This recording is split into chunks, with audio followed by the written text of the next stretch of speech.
Mike's company was beginning, probably not many people knew it, but now I think he's heading a company that is headed to a turnover of about 2 billion. And you know, young man, because I don't think he's 40 yet. And you can see, you know, a Kenyan who is actually, and I think he's not just in Kenya, he's already operating in many countries. So, Mike, thank you very much for coming. In fact, he's a chief guest with a difference. Thank you very much. Asante sana.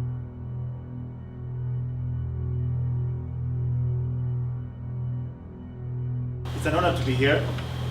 I think I'm too tall for this. Anyway.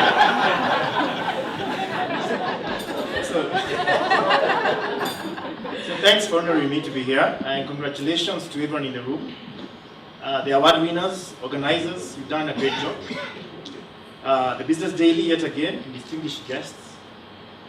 As a previous under 40 recipient, I can empathize with the pride we must all be feeling today. I think the first time I came to, when I knew I was shortlisted, unfortunately I was not in the country, my wife came to pick the award, and today Linus is asking her if the prize really got home. Yes, Linus got home, right? I feel great to be here, and it's also a great accomplishment for all of you. And on a more personal note, I turned 40 2 months ago, and I'm no longer eligible for this award, so I want to encourage you to enjoy it while it lasts, because some of the people I know here about to turn 40 already are turned 40. So I also recommend Linus for you to make sure you check the IDs, okay? Yeah.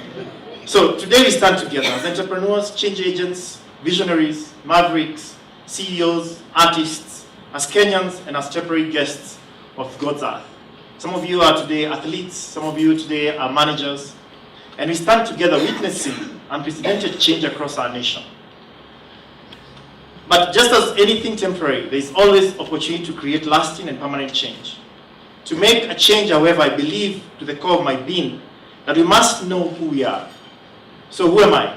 I'm a husband to my wife Connie, who is here tonight, very beautiful. I'm a patriot because despite all the challenges we face, I love my country. I'm a mentor because I know how important it is to pay forward and to give back. I'm a father to my 4-year-old son, Leo, a son, a brother, mentor, among others.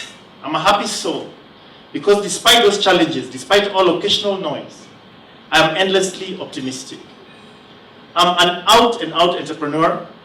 It's in my blood. I can assure you, those people who know me here, some of you know me here, when we meet, we're always talking about how we can pursue greater heights.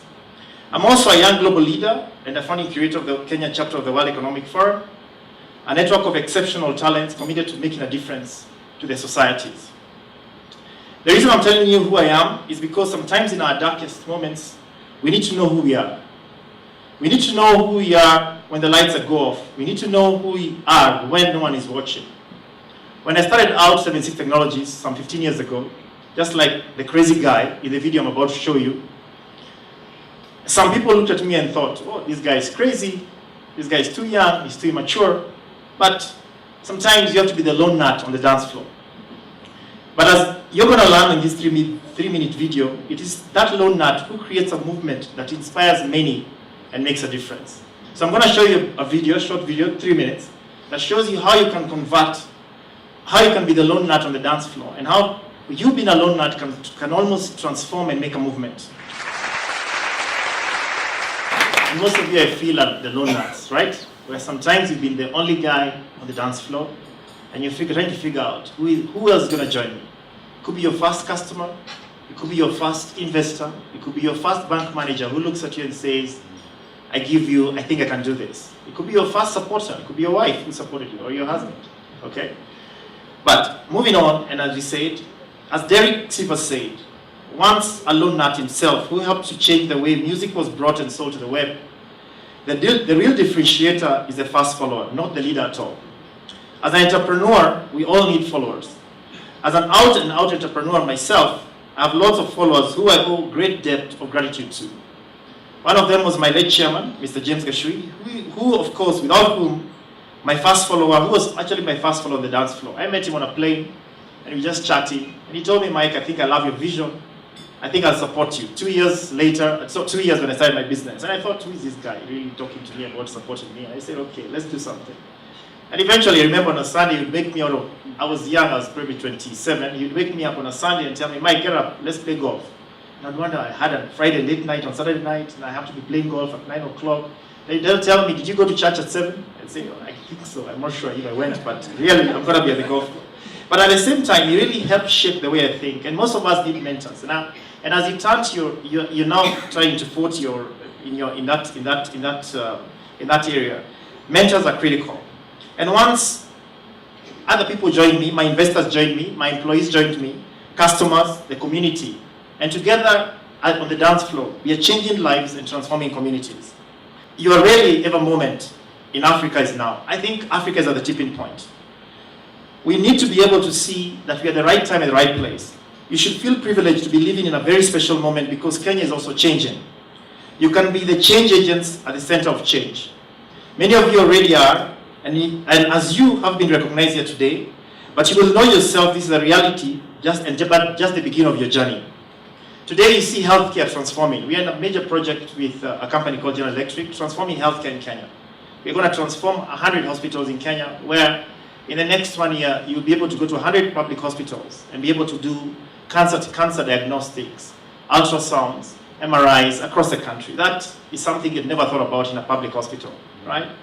Today you're seeing buildings shooting up everywhere all over Kenya, international headquarters for global brands in Kenya, major retail outlets coming in, the transport center, highways, the new airport that opened today after one burnt down.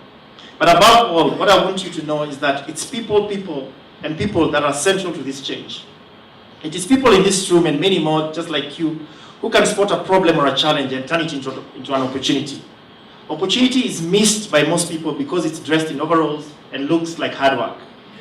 This was said by a man who knew what challenge and hardship looked like for Thomas Edison, the inventor of the light bulb, who failed more than 1,000 times. I challenge you today to find problems in the traffic chaos that exists. Postnatal deaths is just waiting to be solved. Solve them and then seek monetary gain. Try and transform the country, transform your community, and automatically you get the return you're looking for. After all, some of the problems we solve today in Kenya can be problems or solutions for other countries in Africa. And some of you here have seen, you've solved Kenya problems, and today you've tried to export your solutions across Africa. And we've seen that in many of the companies I know and some of the entrepreneurs I know here. And anyway, after all, Kenya's problems are Africa problems. There's a great opportunity to create collective prosperity. And that's really my message to you. How do we pull together, and how do we ensure that together we win? So Kenya and the world is waking up to a new story. In the new story, we live a more interconnected world than ever before. The media coinage, global village, has never been so real. In the new story, the CEO and the entrepreneur understand the interconnectedness of their businesses with the people and the citizenry. In the new story, business leaders understand more deeply than ever how their actions and inaction as leaders affect the kid on the street sniffing glue. How does operations of my business have an impact on the society as a whole? We need to ask ourselves these big questions with a capital B. As our deeds of the 40 under 40, you'll all have recorded individual achievements, but your achievement, my achievements, are nothing if they do not impact other people. The old story of greed and individual accomplishments is slowly dying. I encourage you as leaders and those driving Kenya forward to help write this new story of collective prosperity and ensure it wins out over individual achievements. We all need to perform a mathematical trick. How do we make 1 + 1 be 11? This new story is how we will create a bigger and brighter Kenya. As we go about our work collectively and as change agents, we need to have a deep understanding of what it means to be happy. I've devised a so-called happiness wheel, which in my organization we have a happiness day. And the way you need to look at it is like an onion. An onion has got different layers, right? And those are different layers, but at the heart of it is your soul, which is number one. Which is your soul? The soul, the self-I that inhibits our body without comprehension of our soul, we are like light bulbs without electricity. The second layer is our external self. The external self is how you want to look. Today, as top 40 under 40, that's your external self, and that's how you want to be recognized. Next, you have the family. And it comes back to my family. Today, my family is my extended family, my wife, my young one, Leo. And then you have work in the next layer, which is the foundation of what you try and do in terms of career. You then have the community, you have your country, and and you have the world. Now, when you look at somebody like any president across the world, not only do they look at their soul, but they also need to consider across the world what are going to be their achievements. And around that, you need to look at the 5 fundamentals that create the balancing act for your happiness. For instance, what's the point of having a job, having a life without meaning, for instance? What's the point of having any employment if there is no achievement? And if any of those two fundamentals fail, you probably will quit your job. Think about a job where you don't achieve anything and you have no meaning. But you're very positive because you go to work and have a great time, you have great people around your office, and maybe you feel engaged, but most likely you're gonna quit. So I always tell many people I meet that if your employees, any of those 2 fundamentals break down, you will quit your marriage, you will quit your job, you will quit your country. So the challenge for all of us is how to create a perfect symmetry in this ecosystem. Now, it works for me, and I thought it's something I could share with you, that creating that perfect balance, which is extremely difficult, with your soul, with your external self, with your family, with your community. Sometimes we are very selfish.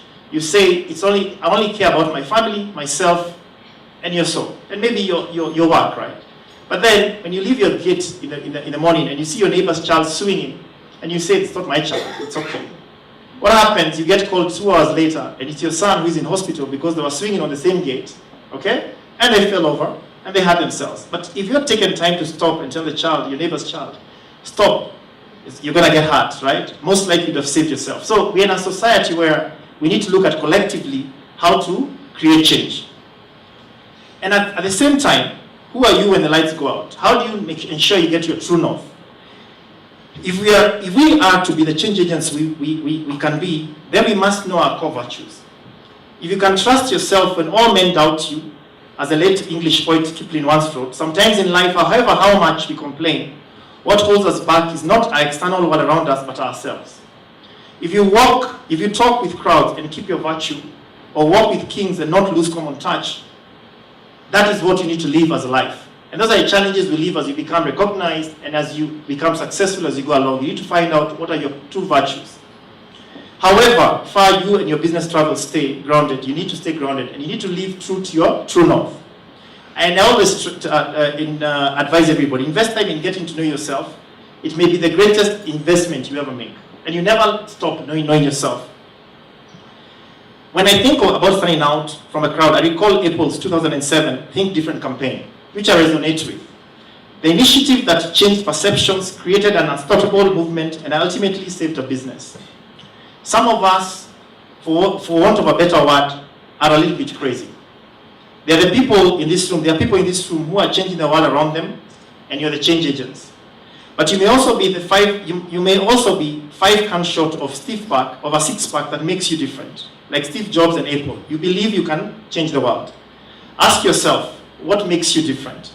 Despite being a little bit wacky, we have to become a society of doers. We have to make stuff happen. As Linus said, we have to stop talking and get into the dance floor, and also get into the ring. We can't stay out in the boxing ring and keep on criticizing, but we need to get in and fight and fall and get up again and be people who make a difference. We cannot just complain and quibble and fight on social media. You have to eventually stand up and be counted. You've been recognized today by the Business Daily because you do stuff. You get stuff done. We may have a nice black tie dinner, but this is a spark that will push you still further to the next level.